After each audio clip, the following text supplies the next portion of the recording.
sultry shadows of Venezuela's plains, where the llanos stretch under a moon that sees too much, a vengeful spirit stalks the unfaithful. La Sayona, a name that curdles the blood of men who stray, is no mere ghost, but a spectre of betrayal's cost, her wrath reserved for those who break their vows. The night grows heavy in her presence, the air thick with the scent of jasmine and rot, and the wind carries her wail, a sound that claws at the soul. Once she was a woman, beautiful and betrayed. Some say her husband's infidelity drove her to madness, others that she killed her own children in a fit of rage before her death. Now she is a wraith, her beauty a cruel lure. To the guilty she appears as a vision, long dark hair, a white dress clinging to a form that promises desire, but her face, when revealed, is a nightmare. Eyes like voids, a mouth twisted into a scream, her skeletal hands reaching for the hearts of those who betrayed love. La Sayona hunts with precision. She emerges on lonely roads where cheating men travel under cover of night. A hitchhiker, a barmaid, a fleeting shadow. She draws them in, her voice soft, her gaze hypnotic. But when they lean, share the sin, the guilty cannot flee her. Drivers see her and their headlights, only to find nothing when they brake. Barflies who follow her from the cantina vanish, their screams swallowed by the dark. Her touch is death, her curse a torment that drives men mad. Visions of her ghastly face, whispers of their betrayal echoing in their minds. The tales are steeped in fear. A philanderer, lured to a riverbank, was found gutted, his eyes wide with terror. Another, fleeing her grasp, crashed his car, muttering her name until his last breath. She spares no one, her vengeance a blade that cuts through lies. Villages lock their doors, men clutch rosaries, but La Sayona sees all, their secrets, their sins, their wandering hearts. No charm wards her off, no prayer silences her wail. If you're a man with a roving eye, tread carefully through Venezuela's plains. Avoid the woman in white, her beauty too perfect, her smile too sharp. Do not meet her gaze, for it sees your guilt. Stay true, or La Sayona will find you. Her skeletal fingers will tear your soul. Her scream will haunt your grave. She's no mere legend. She is vengeance incarnate, the Llano's eternal judge, and her wrath is a fire that burns for those who betray love's sacred bond.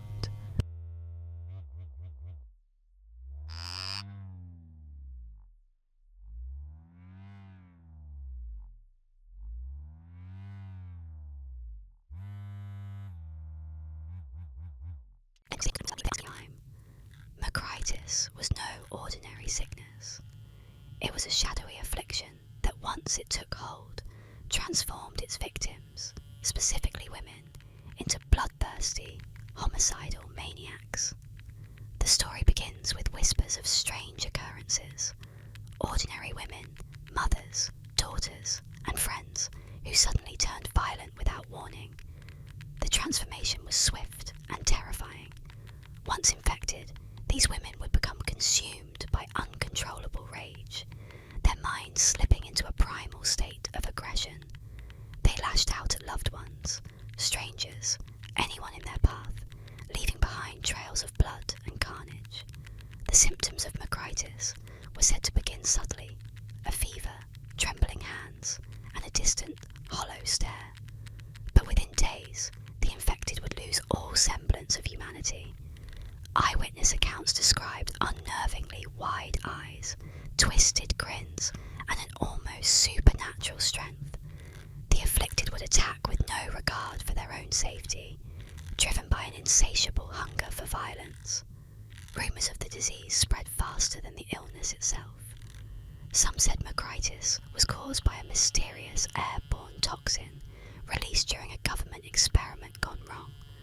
Others believed it was an ancient curse, a dark punishment for some forgotten sin.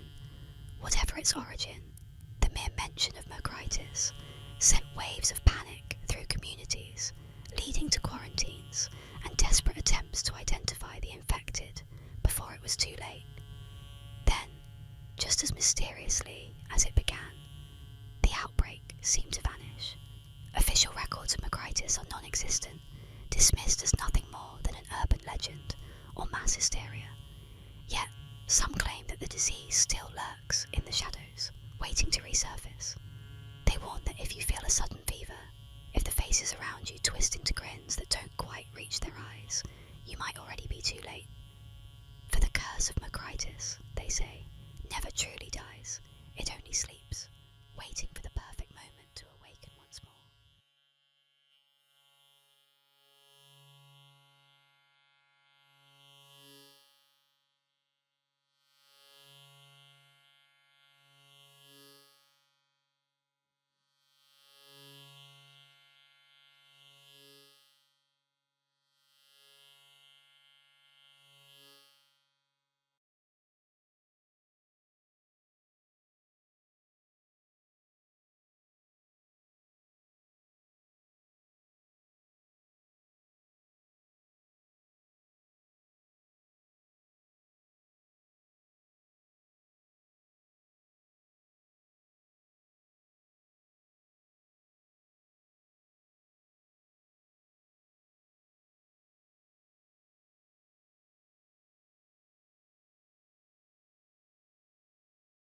There is something lurking in the shadows of Detroit, something older than the city itself.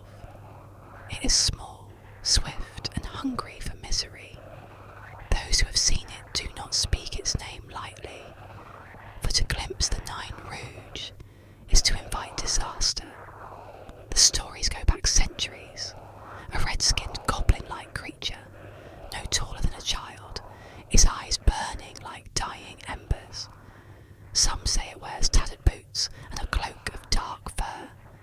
Others claim it moves like a shadow given life, slipping between alleys, hiding beneath bridges, always watching.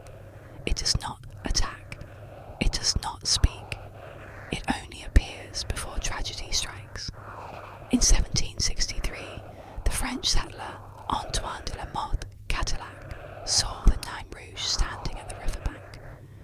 Days later, he lost his fortune, his land, and was exiled from the city he had built. In 1805, as Detroit burned to the ground in a great fire, witnesses swore they saw a small red figure dancing in the flames, its laughter carried by the wind. In 1967, as riots tore through the city, the Nine Rouge was spotted near the deserted streets, grinning from the rooftops. The worst came in 1976. Two utility workers repairing a power line claimed they saw a twisted red figure perched on a pole, grinning with jagged teeth. Days later, one of the deadliest ice storms in history crippled Detroit, leaving the city in darkness, just as the Nine Rouge had foretold. Some say the only way to keep it at bay is to mock it, to drive it away with insults and laughter. Every year, the people of Detroit hold La Marche du Nain Rouge, wearing masks and parading through the streets to banish the demons once more. But it never truly leaves. And if, one night, you feel a cold wind that does not belong, if you see a pair of glowing red eyes staring from the dark, pray it is only your imagination, because if it is truly the Nine Rouge, something terrible is coming.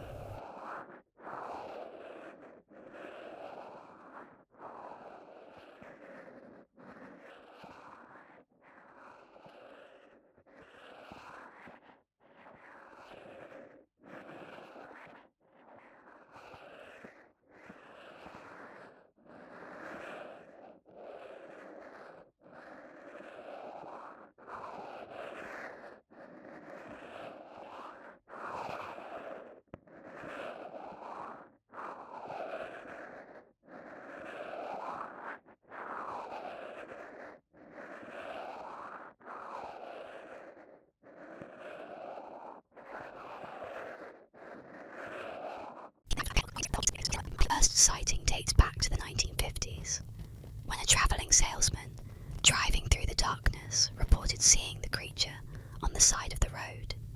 He described its eerie humanoid figure and the sense of dread that gripped him as its glowing eyes followed his car. More sightings followed, each account more unsettling than the last. Some claimed to hear strange croaking noises at night, an unnatural sound that sent shivers through the trees.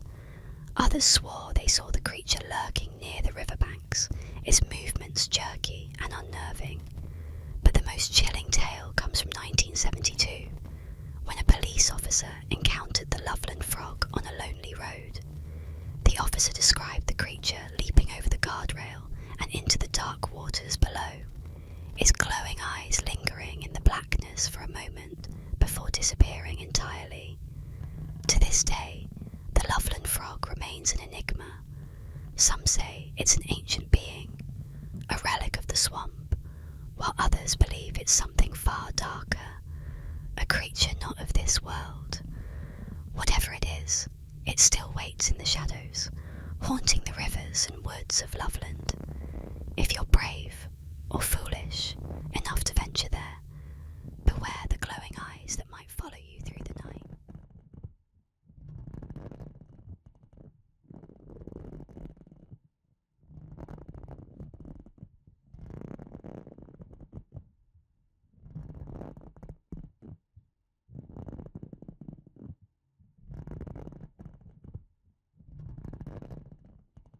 The legend of HMS Friday is a chilling tale that has haunted the Royal Navy for centuries, a tragic story of defiance against superstition and the disastrous consequences that followed. It is said to be the ultimate proof that some myths should never be challenged. The story begins in the late 17th century, during a time when superstition and folklore held a powerful grip over sailors. Among the most feared of these superstitions was the belief that it was cursed to set sail on a Friday. Ships that embarked on such a day were believed to face certain disaster. Storms, shipwrecks, and death were said to follow those who defied the omen. The Royal Navy, determined to dispel this superstition once and for all, decided to prove that there was no truth to the ancient belief. They would build a new ship, a magnificent vessel, and set sail on a Friday to show that no ill fate awaited them.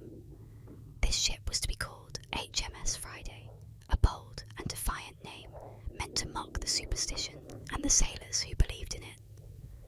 The ship was constructed with great care and was a marvel of engineering. Its launch was celebrated, and the officers of the Navy were eager to prove that the old fears had no place in the modern world.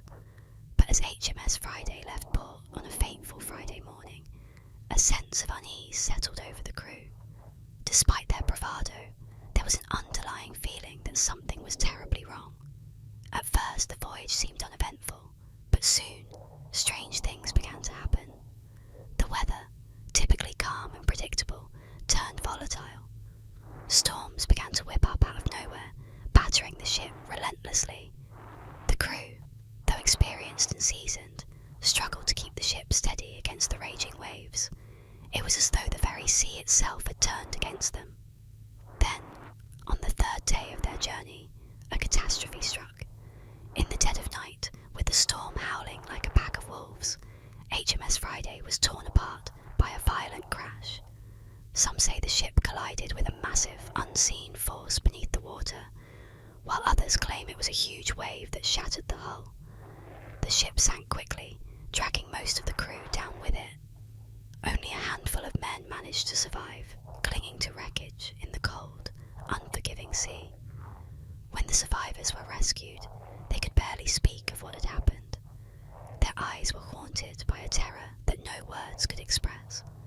What they did say was that there had been something else on board, a presence, a shadow that followed them from the moment they set sail. Some whispered that the spirit of the sea had cursed HMS Friday, and that it would never be forgotten. To this day, the tale of HMS Friday is told in hushed tones among sailors and naval officers. The Royal Navy, after that fateful voyage, reportedly destroyed all records of the ship and the crew, as if trying to erase the curse that had befallen them. But the legend lingers, a grim reminder that some superstitions are not to be trifled with.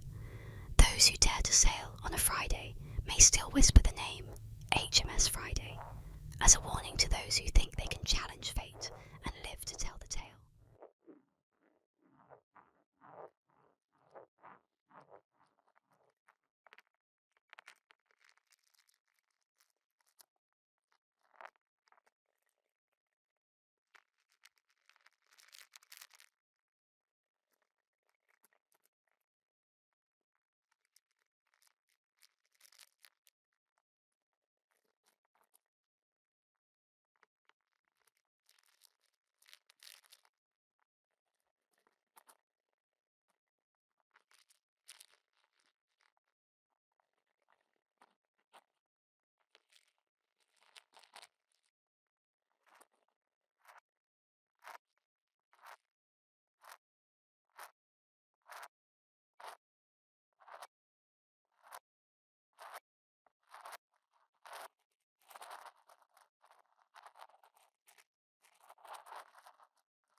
Beneath the skeletal boughs of ancient pines, where Black Horse Lake lies shrouded in mist, a spectral terror haunts the desolate road. The night is always cold here, the air thick with an unnatural dread that clings to your bones. Drivers speak in hushed tones of a figure, a Native American man, his long black hair whipping in the windless dark, clad in a tattered, oversized jacket and faded jeans from a bygone era. He does not walk, he does not wait, he simply appears. You're driving alone, the radio spitting static, the lake's black waters glinting like obsidian under a sickle moon. Your headlights carve a frail path through the fog when, crack, a body slams against your windshield. His hollow eyes lock onto yours, unblinking, his face a mask of anguish etched in shadow. Long fingers claw at the glass, leaving no mark. You scream, swerve, brake, but when you look again, he's gone. Not a dent, not a scratch, just the echo of your pounding heart and the chill that seeps deeper than winter. Some say he's a spirit bound to the lake, cursed by a betrayal long forgotten. Others whisper of a hitchhiker who never reached home, his soul tethered to the road where he met his end. Those who've seen him swear he doesn't just vanish, he dissolves into the mist, his form unravelling like smoke. The brave, or foolish, return to search for answers, but the lake keeps its secrets, its waters silent and unyielding. No one knows why he chooses his victims or what he seeks, but if you drive that lonesome stretch past midnight, when the world feels too still, beware the sudden weight on your windshield. Don't look into his eyes.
pulling you closer to an inevitable doom. Some say she will drag you into the toilet, others that she will simply vanish, leaving only a sense of dread and the stench of death in the air. But no matter what you see, one thing is certain. Those who seek her out rarely return unchanged. They are marked by an unsettling presence, a shadow that follows them, and a fear of bathrooms that never truly fades. So, remember this. If you ever hear a knock from the third stall, or feel a cold hand on your shoulder when you least expect it, you'll know Hanako-san is there, waiting, watching, always watching.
In the shadowed halls of Huntington College, Montgomery, Alabama, where old Pratt Hall looms like a forgotten crypt, a presence lingers that no prayer can banish.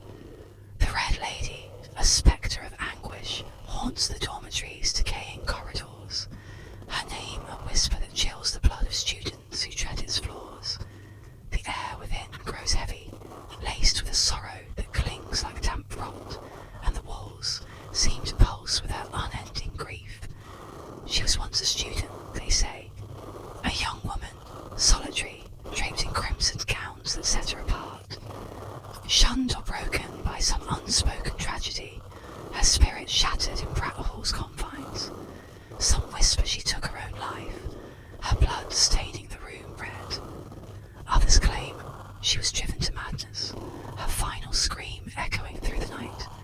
Whatever her end, she did not leave. Now she's bound to the dormitory, a wraith in scarlet, her presence a wound that festers in the dark. At midnight, when the campus falls silent, her footsteps echo, soft, deliberate, trailing down empty hallways. Doors creak open, unbidden, and mirrors fog with a breath that isn't there. Those who glimpse her speak of a figure swathed in red, her face obscured by long dark hair, her eyes hollow pits of despair. The air turns frigid in her wake, and a faint metallic scent, blood perhaps, lingers. Some wake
persists, a morbidly fascinating tale whispered around campfires, a chilling reminder of the seductive allure of speed and the devastating consequences of unchecked ambition. And then, years later, a hiker exploring the remote canyons stumbled upon a strange anomaly, a scorched patch of earth high on the side of a cliff, a patch of earth littered with tiny melted fragments of metal, unlike anything found in nature. What do you think? Deep in the shadowy swamps of Fuke, Arkansas, a creature is said to roam, a nightmarish figure known as the Fuke Monster, also called the Boggy Creek Monster or Swamp Stalker. This beast has haunted the imagination of locals for decades, a being cloaked in mystery, terror, and shadow. The first chilling sightings began in the early 1970s. Witnesses described a hulking, ape-like creature standing over 7 feet tall, its body covered in dark matted hair. Its eyes glowed with an unholy red light, piercing through the dense fog that clings to the swamps. The creature was said to emit a low, guttural growl that sent shivers down the spine, a sound that seemed to echo deep into the forest, warning all who dared approach. The Fuke Monster didn't just lurk in the shadows. It was rumoured to stalk homes and farms on the edges of the swamp. In one particularly terrifying account, a family claimed the beast attacked their rural home, smashing through windows and clawing at doors in a frenzy. When they fired shots at it, the creature let out a blood-curdling scream and disappeared into the woods, leaving behind massive 3-toed footprints and a lingering sense of dread. Locals began to avoid the swamp at night, whispering that the creature was not merely an animal, but something darker, perhaps a spirit of the land, an ancient guardian awakened by trespassers.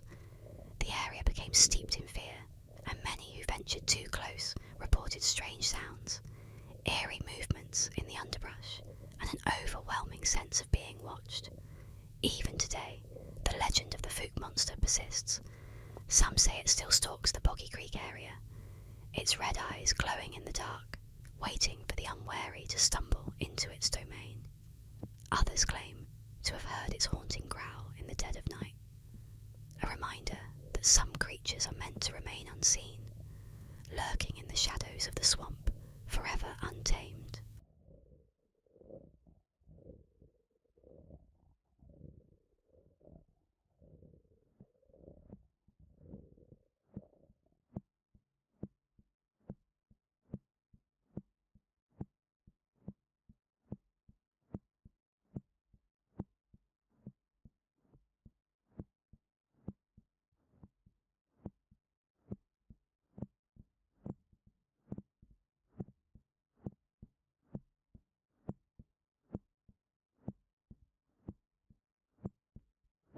In the dead of night, where shadows converge and fear festers, the legend of the clown doll terrorizes those who dare recall it.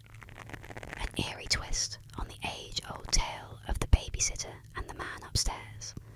This sinister story winds its icy fingers around the spine of suburban legend. It began innocuously enough, an ordinary evening with a teenage babysitter named Sophie, tasked with watching 2 young children in a sprawling old house at the edge of town. The parents had gone out for a rare night on the town, leaving Sophie in charge, the TV the only light flickering against the growing darkness outside. As the night wore on, Sophie put the children to bed and settled into the living room to await the parents' return. It was then she noticed a clown doll, sitting in a rocking chair across the room. Its painted face was frozen in a too-wide grin, eyes glassy and unblinking, staring directly at her with an intensity that prickled the back of her neck. She tried to dismiss it as just another odd toy, but its eerie presence filled the room with an oppressive air. Unease twisted into dread when she received a phone call from the children's father, checking in. Mentioning the clown doll to him, she joked nervously about how creepy it was. Silence stretched on the line for a moment before the father's voice, now tense and urgent, pierced the quiet. "Listen to me carefully," he said. "Take the children and go to the neighbour's house immediately. We don't have a clown doll." The line clicked dead as panic surged through Sophie. Seized by terror, she raced upstairs to the children's room, her heart hammering in her chest. Bursting through the door, she found the children sleeping soundly, unaware of the nightmare unfolding. Without a moment to spare, she bundled them up and fled into the night, the cold air biting at her skin. Police arrived at the scene to a gruesome discovery. The doll was no toy, but a murderer dressed as a clown, hidden in plain sight among the children's toys. The house's back door showed signs of forced entry. The intruder had been inside all along, his disguise part of a macabre plan. This harrowing incident spiralled into an urban legend, whispered at sleepovers and retold at Halloween, a cautionary tale of the sinister lurking in unsuspecting places. To this day, the story of the clown doll serves as a chilling reminder that not all is as it seems, and sometimes the true monsters wear the faces of our deepest fears.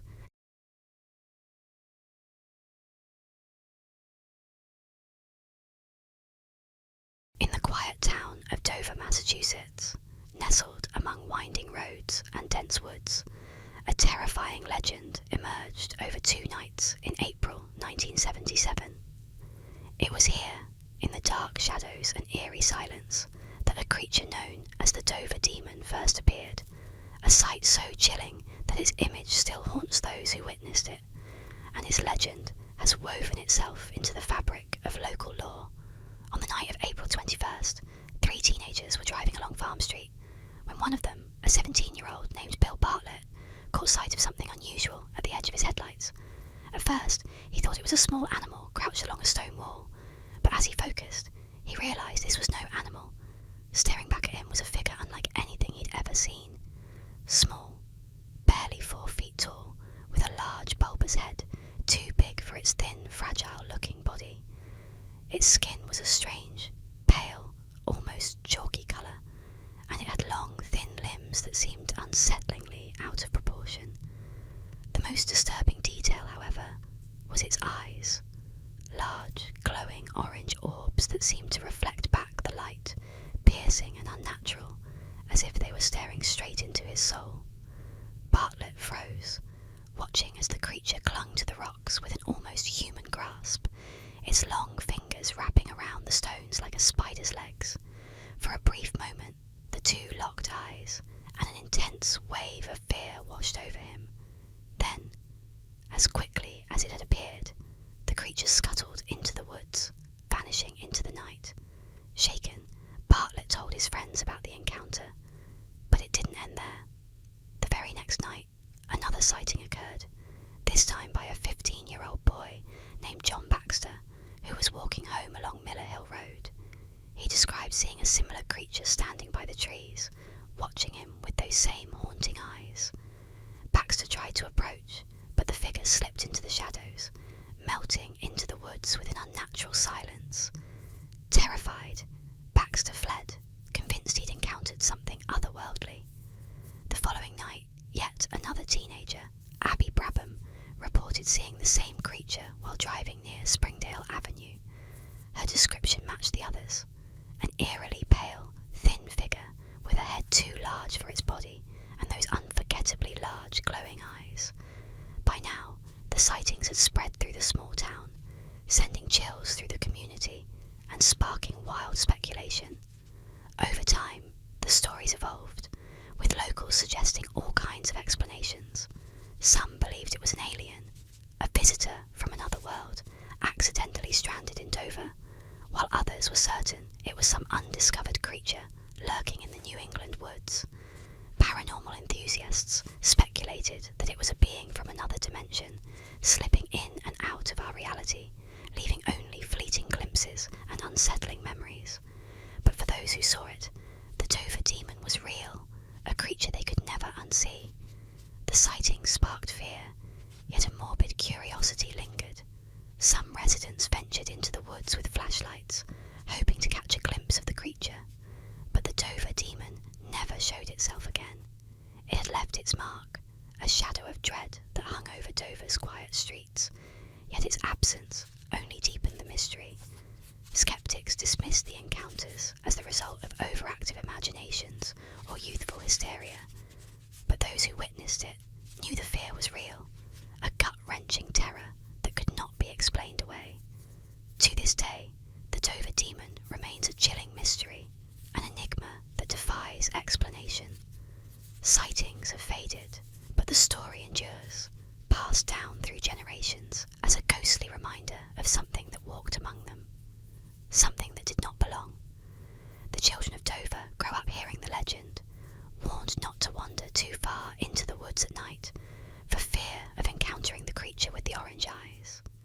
And on dark, moonless nights, some claim they still see strange shapes moving at the edge of the forest, a fleeting shadow with glowing eyes that vanish the moment you try to focus on them, whether it was a visitor from another realm or simply a trick of the dark. The Dover demon has carved its place in the dark folklore of Massachusetts, a ghostly figure forever haunting the wooded paths of Dover.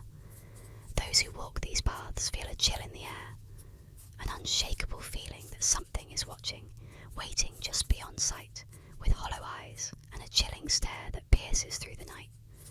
The Dover demon may be gone, but his legend lives on, a tale of terror and mystery, warning all who listen. Sometimes the darkness holds more than shadows, and some creatures are never meant to be seen. In the eerie silence of Bucksport Cemetery, Maine, stands a towering obelisk, a seemingly ordinary monument, yet one that bears a sinister mark. This is the memorial of Jonathan Buck, a man remembered not just for his life, but for the curse that darkens his legacy. Etched onto the stone, like an ominous scar, is the unmistakable shape of a woman's stocking-clad foot, or perhaps a boot, a symbol both strange and chilling. Legend whispers that Buck, a man of influence in his time, condemned a woman to death for witchcraft. Her screams filled the air as the flames rose, but before she was silenced, she cursed him with her dying breath. "I shall haunt you," she vowed, "and mark your grave as a sign of your cruelty." Townsfolk say Buck scoffed, dismissing her words as the ravings of a vengeful spirit. But as the years passed, the curse began to take form. After Buck's death, an obelisk was raised in his honour. Soon, whispers emerged that a strange mark had appeared, a single, ghostly footprint of a woman's stockinged foot, etched deeply and inexplicably into the stone. No tools could erase it. Attempts to scrub it away only seemed to deepen the impression, as if the spirit herself were renewing her claim. Visitors to the cemetery tell of an unsettling presence around Buck's grave. Some report feeling a chill creeping over them, or catching sight of a shadowy figure in the corner of their eye, an outline of a woman standing near the cursed obelisk, her gaze fixed coldly upon it. Local law insists that this ghostly figure is the woman Buck condemned, bound forever to the stone, her foot branded there as a mark of vengeance. Over the years, strange misfortunes have befallen those who mock the legend or touch the footprint in jest. A man who dared to trace the outline of the foot with his hand fell ill the next day, his fevered dreams haunted by the spectre of a woman's boot pressing down on his chest, as if crushing the breath from him. Others have reported feeling an inexplicable weight upon them, a pressure that lingers long after they've left the cemetery. The curse of Jonathan Buck's memorial endures, a ghostly reminder of a promise made in fire and fury. And so, the warning stands. Those who approach this cursed obelisk may find themselves marked by forces that lie beyond, trapped forever in the shadow of a vengeful spirit's wrath,